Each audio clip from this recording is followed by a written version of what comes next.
July 15th, 1966. A Shao Valley, South Vietnam. Dawn. The light isn't up yet, only a thin gray ribbon glows behind the ridgeline where the mountains meet the mist. Beneath it, in the valley, the jungle breathes like a living thing. Wet leaves drip, cicadas whine, and somewhere in that dark maze, a squad of North Vietnamese sappers, barefoot and silent, waits for a target the pilot still can't see. Warrant Officer Tom Hopper Delaney, flying an AH-1 prototype test airframe temporarily deployed for field evaluation, wipes his glove over his visor. The condensation smears instead of clearing. The humidity is so thick the cockpit feels like a sealed greenhouse. His bird hovers at 200 feet, rotors beating the murk with a steady thump, thump, thump that echoes off the valley walls.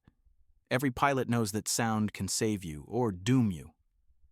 Below him, a column from the 2nd Battalion, 502nd Infantry, moves like shadows between the elephant grass. They requested air cover 30 minutes ago. No gunships nearby, no fast movers overhead, just Delaney and his temporary observation crew. Then, through the haze, the ambush detonates. A burst of DSHK heavy machine gun fire erupts from the tree line, stitching bright beads across the valley floor. Men scatter. Someone screams for smoke. Delaney banks left, heart punching his chest plate, trying to find the muzzle flashes. But the problem isn't the enemy, it's his own machine. A vibration shivers through the airframe, something he has felt before during the test cycles back in the States. The rotor pitch lags for a fraction of a second. The nose dips, and Delaney knows it. This prototype just isn't fast enough. Not for this valley, not for these ambushes, not for Vietnam. He slams the throttle forward, coaxing every ounce of power out of the rotor system. The helicopter claws upward, rotors screaming, but the jungle saps momentum. The valley chokes airflow. The machine fights him. It's like flying a stubborn mule into a gunfight. And yet, despite the danger, the pilots want something like this. Speed, agility, a way to strike fast before the jungle closes around them. A way to outrun ambushes like this one. On the radio, his observer shouts, "Contact north, 3 positions." Delaney pulls in hard. Trees whip past beneath the skids. Through a break in the canopy, a flicker of light, the muzzle of a DSHK reloading for another burst. Too slow, too exposed. He yanks the cyclic, forcing a diving pass the engineers would never sign off on. The rotor tips flare dangerously close to their stress limits. The aircraft shudders under him like it might tear apart. But in that moment, hanging between airflow and adrenaline, Delaney realizes something every pilot in Vietnam already knows: helicopters need to be faster, much faster. Not 50 knots faster, not a minor upgrade, a revolution. A machine built to sprint through jungle canyons, a machine whose rotors don't choke in hot, thin air, a machine shaped like a spear, long, fast, lethal. Someone is trying to build it. Back in the U.S. at Lockheed's Advanced Rotorcraft Division, a group of engineers is fighting their own war, against physics, against cost overruns, against their own fear that what the Army wants simply cannot be built safely. The project has a name: AH-56 Cheyenne, a helicopter so fast it could outrun its own sound. A helicopter engineers refused to approve, but pilots were begging for, and while Delaney battles for survival in A Shao Valley, those engineers are discovering a terrible truth. Speed in a helicopter comes at a price paid first in prototypes, and later in lives. January 12, 1967, Lockheed Helicopter Facility, Van Nuys, California. Outside, the winter air is cold enough to fog breath. Inside the massive hangar, heat lamps glare against the aluminum skin of a machine unlike anything the U.S. Army has ever commissioned. Its nose is long and pointed, almost predatory. Its rotor system, stacked with rigid blades, gleams under the floodlights, and behind its cockpit sits something helicopters were never supposed to have: a pusher propeller. The engineers call it Model CL-840. The Army calls it AH-56 Cheyenne, but on the shop floor, the mechanics whisper a different name: the Beast. Chief Test Engineer Robert McCauley, a thin man with a clipped mustache and the patience of a bomb disposal technician, stands with his hands in his pockets as the Cheyenne's main rotor begins to turn. Slowly at first, just enough for the blades to blur. "Too much rigidity," he mutters. "Not enough forgiveness in a low-altitude strike." Beside him, Army Liaison Major James Rickman doesn't even look up from his clipboard. "You give us the speed you promised," Rickman says, "and the pilots will handle the rest." Macaulay exhales sharply, as if Rickman has missed the point entirely. Speed is the reason this program exists. Speed is also the reason it might kill someone. The Cheyenne is designed to do what no other rotorcraft has ever attempted: hit nearly 250 miles per hour in a shallow dive, cruise faster than any helicopter in the world, then pull up into a hover and deliver pinpoint fire support to troops on the ground. The Army wants a helicopter that can chase MiGs at tree level and still drop rockets on a hut 20 seconds later. Vietnam demands it, pilots cry for it, commanders dream of it, but physics has other plans. As the rotor RPM increases, the Cheyenne's rigid blades begin to bite the air with the violence of an axe hitting old wood. Vibrations ripple through the test stand, rattling toolboxes on nearby workbenches. A mechanic glances up, another grips the railing. Macaulay doesn't move. He watches the rotor the way a surgeon watches a heart monitor. The pitch links quiver. The rotor cone tilts slightly forward. The pusher prop engages with a high-pitched whine. Macaulay's jaw tightens. This is the part the pilots love. The part they beg for, the part the engineers do not trust. Major Rickman steps closer to the glass window separating them from the test bay. "That sound," Rickman says. "That's the future of Army aviation." Macaulay shakes his head slowly. "That sound," he replies, "is a warning." Because on paper, the Cheyenne is perfect, nearly double the speed of the UH-1 Huey, longer range, powerful XM-112 swiveling cannon, computer-assisted sighting system, cockpit visibility unmatched by any attack aircraft of the era. But every advantage has a shadow. At high speeds, the rigid rotor becomes unstable, not later, not in combat, right now. In these very tests, one bad vibration and the rotor can flap downward toward the fuselage, a catastrophic collision event called mast bumping.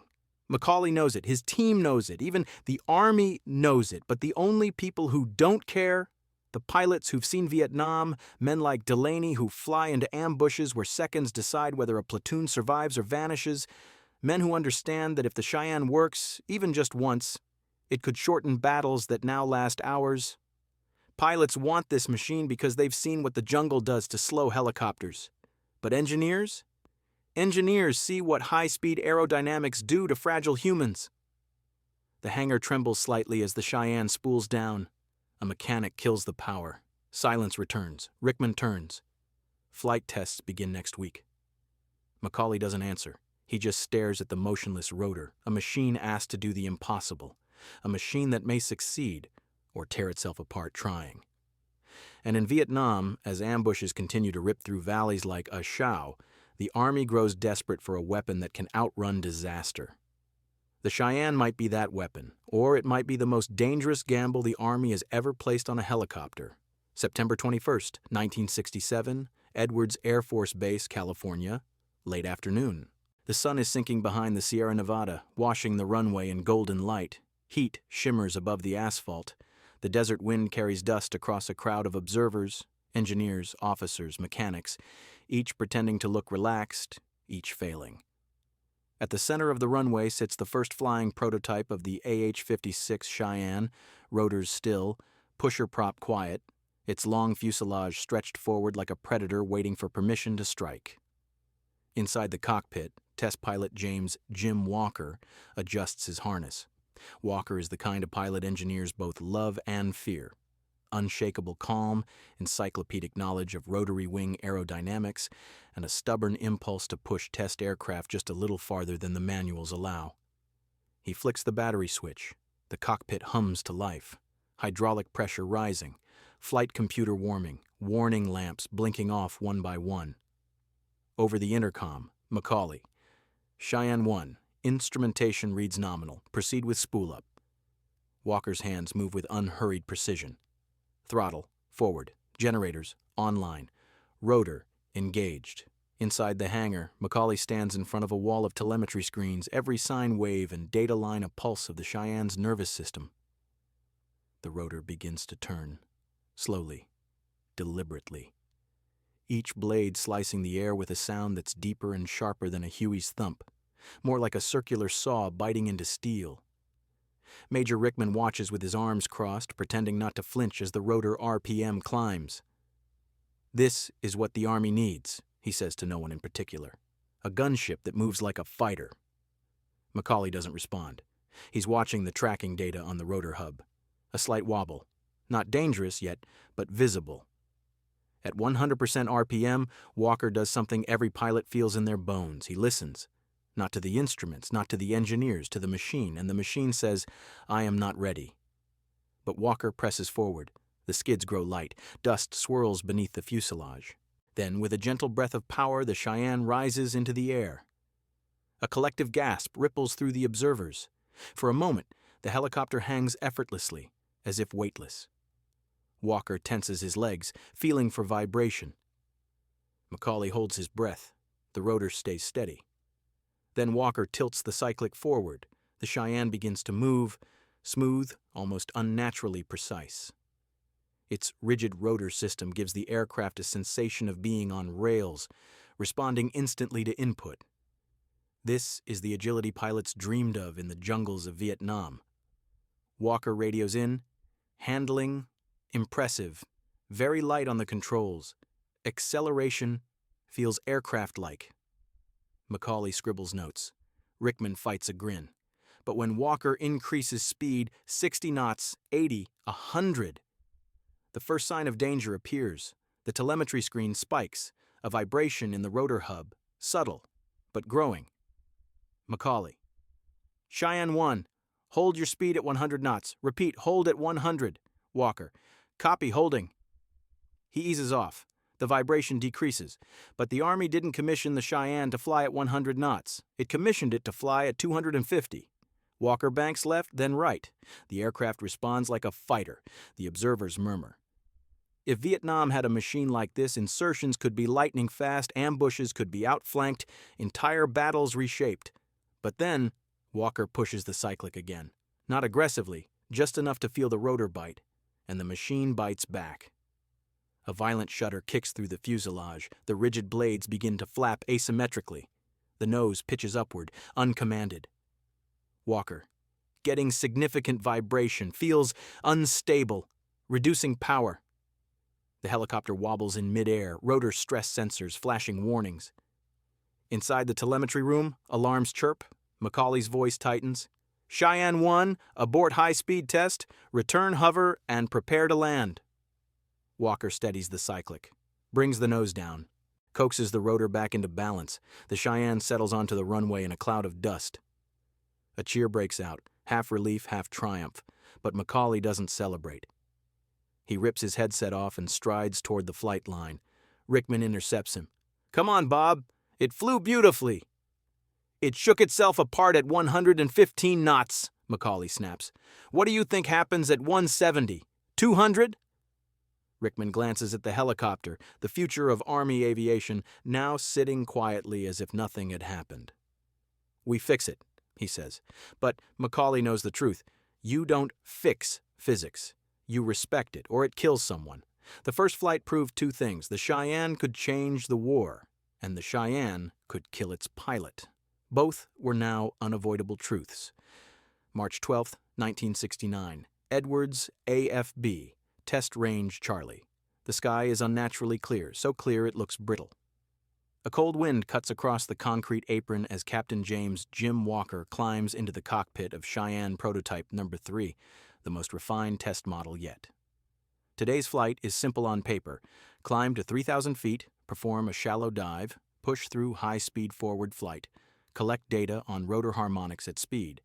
But every person on the flight line knows what this really is, a test of whether the Cheyenne can survive the speed it promised. Walker straps in, gloves tugged tight, chin tucked into his harness. For a moment, he rests his hand on the center console, not checking a switch, not adjusting a dial, just feeling the aircraft.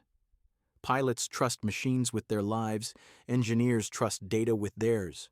Walker stands at the point where the two collide. Macaulay stands by the telemetry truck, arms folded, jaw rigid. He hasn't slept well in months. Since the first flight, the rotor instability, especially the advancing blade stress, has only grown more unpredictable. The rigid rotor design is brilliant in theory. In practice, It behaves like a wild animal trained to obey until the moment it doesn't. Rickman approaches. "We need this test, Bob," he says quietly. "We need it to work." Macaulay doesn't look at him. "No, we need it to be safe. There's a difference." 0903 hours. Takeoff. Rotor RPM climbs. The Cheyenne lifts gracefully, as if weightless. The pusher prop engages with its signature whine. Walker radios in. "Climbing to 3,000. Aircraft feels stable." Macaulay notes every syllable. "Stable. Good. For now." 0910 hours. Acceleration run. Walker pushes the nose forward. Speed increases. 120 knots, 140, 170. The telemetry room stares at the vibration spectrum. Minor oscillations within limits. Walker's voice remains calm. "Passing 190 knots. Handling tight. Minor vibration left side." Macaulay grabs the mic. "Cheyenne 3, hold below 200. Repeat, stay under 200 knots." Silence. Then Walker replies, almost apologetically, "Army needs to know what this thing can do." And he pushes. 0921 hours. Disaster begins. At 205 knots, a spike registers on the rotor harmonic graph. A red line. Impossible to miss. Macaulay shouts into the mic, "Cheyenne 3, reduce speed now! You're over limit!" But Walker is already feeling it. A heavy vibration punches through the cockpit floor. The cyclic trembles violently. The nose twitches upward, uncommanded. Walker, experiencing significant rotor flapping, trying to correct. The advancing blade hits transonic airflow, losing lift momentarily. The retreating blade gains excessive lift. The rotor disc tilts hard. The Cheyenne rolls right. Walker kicks the left pedal, fighting physics itself. The machine isn't responding. It's fighting him.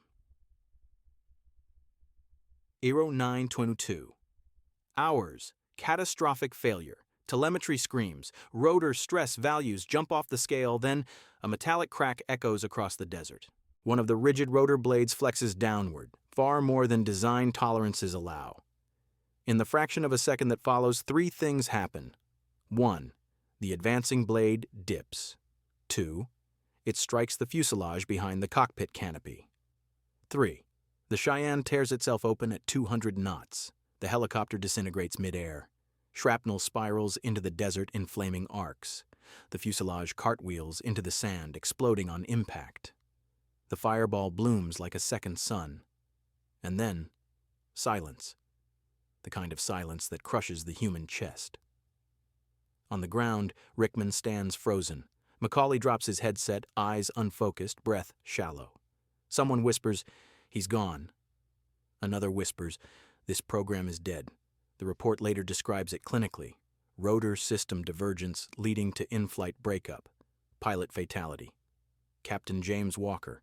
But the men who knew Walker have their own version. The Cheyenne killed him. And something else died with him. Not just prototype number 3, not just the schedule, not just the Army's confidence, but the illusion that this machine's ambition could be controlled. In Vietnam, pilots still beg for speed, still whisper about a helicopter that could outrun ambushes, still dream of a machine that could slip through the jungle like a spear thrown by a god. But in California, an awful truth settles over the scorched crash site. The Cheyenne can't be the machine pilots need. Without risking lives, the engineers can't justify. The project will continue. But the accident becomes a wound that never heals. And in the Pentagon, high above the jungles thousands of miles away, a decision begins to form. If the Cheyenne cannot fly safely, another machine will have to take its place. January 1970. Pentagon, Washington, D.C. Early morning. Snow flurries drift past the narrow office windows, softening the sharp edges of a cold city. Inside a conference room lined with maps of Vietnam, senior Army officers gather around a polished table, steam rising from their coffee mugs. The room is tense, not because of Vietnam, though the war is burning hotter than ever.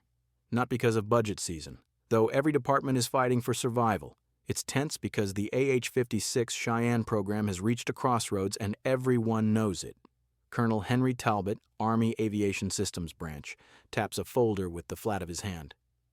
"Walker's accident changed everything," he says. "Congress is on us. Oversight committees want blood. We need to decide today whether Cheyenne continues." Across the table, Major Rickman sits stiffly. He's aged a decade in the last year, his uniform immaculate, but his eyes hollow. He doesn't speak. He knows Talbot is right, but he also knows what the pilots in Vietnam are telling him. They want speed. They want firepower.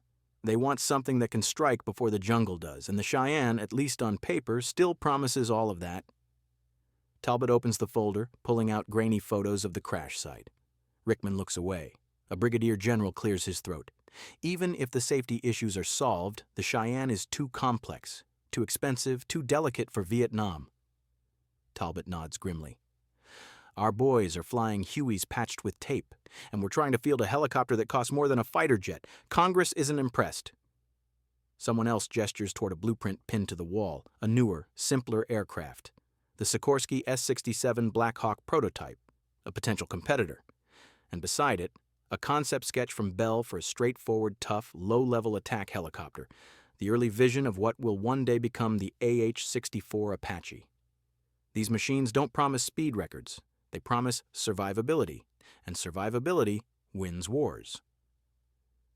Meanwhile, Vietnam is changing a Shao Valley, South Vietnam, the same valley where Tom Hopper Delaney once fought for his life. Now, in 1970, U.S. helicopters fly lower and harder than ever. The enemy has Strellis, more DSHKs, more ambush tactics refined by years of fighting America's rotorcraft. Pilots don't want speed anymore. They want armor. They want durability. They want a gunship that can take a hit and keep flying, a machine built for reality, not for dreams.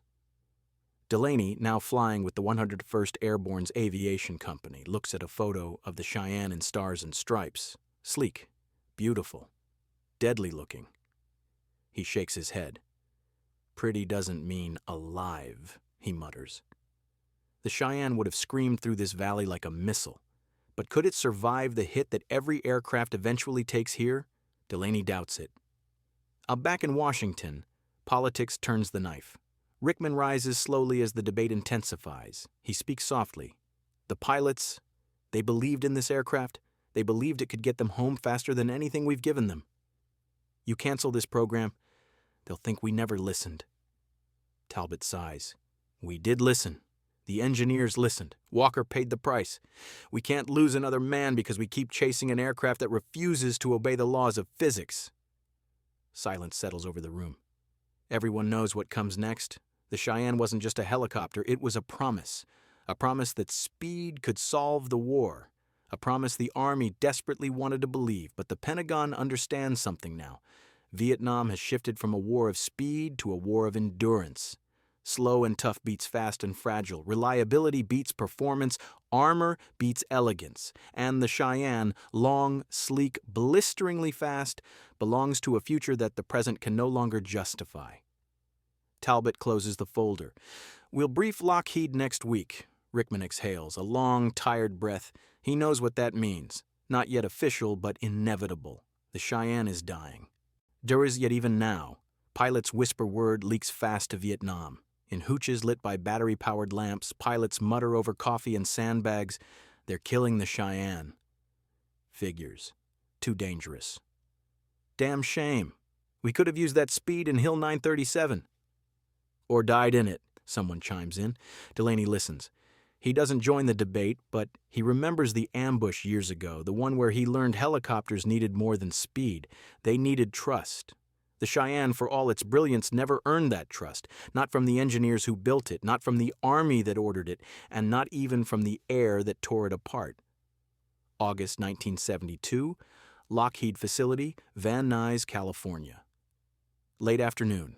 The hangar doors stand half open, sunlight spilling across a machine that no longer has a future. The AH-56 Cheyenne prototype. Namrid 10, the most refined and polished of them all, sits silent. No rotor hum, no pusher prop whine, no engineers climbing over its frame, just a long, motionless shape, half helicopter, half fighter, all ambition, waiting for an order that everyone knows is coming. Macaulay walks slowly along the fuselage, running his hand over the aluminum skin. The Cheyenne feels cold, as if it has already accepted its fate. It is hard for him to believe that only a few years ago people said this aircraft would change war itself. Major Rickman stands near the nose, hands behind his back. "They made it official," he says quietly. "The program's canceled. Funding terminated. The Army's moving forward with the advanced attack helicopter competition." Macaulay closes his eyes. It's over. Years of testing, thousands of engineering hours, millions of dollars. A pilot lost, dozens more nearly hurt. And still, despite all the pain, a part of him aches at the thought of letting it go. Rickman turns toward him. "You were right," he says, not bitterly, not defensively, but with the honesty of a soldier facing facts. "This rotor system, the risks were never going to disappear." Macaulay exhales, shaking his head gently. "It doesn't feel like a victory." "It shouldn't," Rickman replies. "It wasn't that kind of fight." Half a world away, Vietnam is ending. In the jungles of South Vietnam, UH-1. Hueys and the newer AH-1 Cobras fly missions day and night. They are slower than the Cheyenne ever would have been. Less advanced, less glamorous, but they survive. They take hits and limp home. They land on uneven jungle clearings where engineers would faint at the angles. They operate from muddy forward bases with leaking fuel drums and improvised repair crews. They belong to the war, not to the drawing board. Delaney, now one of the senior pilots in his company, wipes sweat from his face as his Cobra powers down after a long escort mission. Another day, another valley, another extraction that came seconds away from disaster. He sees the news in a letter from home. Cheyenne program canceled. He stares at the page a long time, then he folds it and tucks it behind his radio. Not out of disappointment, but out of respect. Because the Cheyenne represented something pilots understood deeply, the hunger to outrun death. Yet Vietnam taught them something else. Speed saves seconds. Survivability saves lives. Back at Lockheed, the last walk. Macaulay and Rickman stand before the Cheyenne one final time. The hangar is quiet, only the distant echo of machinery from other assembly lines, the ones building aircraft the Army actually wants. Rickman steps forward, placing his hand on the cold metal of the nose cone. "You know," he says softly, "pilots will talk about this thing for decades." "Not because it flew well," Macaulay replies. "No," Rickman agrees, "because it almost did." The engineers weren't cowards. The pilots weren't reckless. The Army wasn't blind. They were all trying to solve the same problem from different angles. How do you build a helicopter that can do what war demands without killing the man inside it? For the Cheyenne, the answer never came, but its legacy didn't die. Its rigid rotor research influenced next-generation control systems. Its avionics ended up in other programs. Its aerodynamic lessons shaped the aircraft that would one day inherit its mission, the AH-56 Apache. A helicopter slower than the Cheyenne, heavier, less elegant, but infinitely more deadly, more survivable, more suited for wars that don't forgive mistakes. The Apache was the machine the engineers could approve and the pilots could trust. A machine built not from dreams, but from the lessons the Cheyenne left behind. The helicopter that might have changed Vietnam never set foot in its jungles. It never fired a shot in anger. It never outran the ambush that claimed Delaney's men in Ah Chow Valley. But the Cheyenne did something else. It forced the Army to confront the limits of speed. It forced engineers to rethink what a rotor system could withstand. It forced pilots to understand the cost of pushing physics beyond the breaking point. Walker's sacrifice, Macaulay's warnings, Rickman's faith, Delaney's need for a better aircraft, all of it rolled into one silent machine now sitting in a sunlit hangar. A machine that engineers refused to approve, but pilots desperately wanted. A machine that proved one truth. In war, the future arrives only when the present is ready to survive it.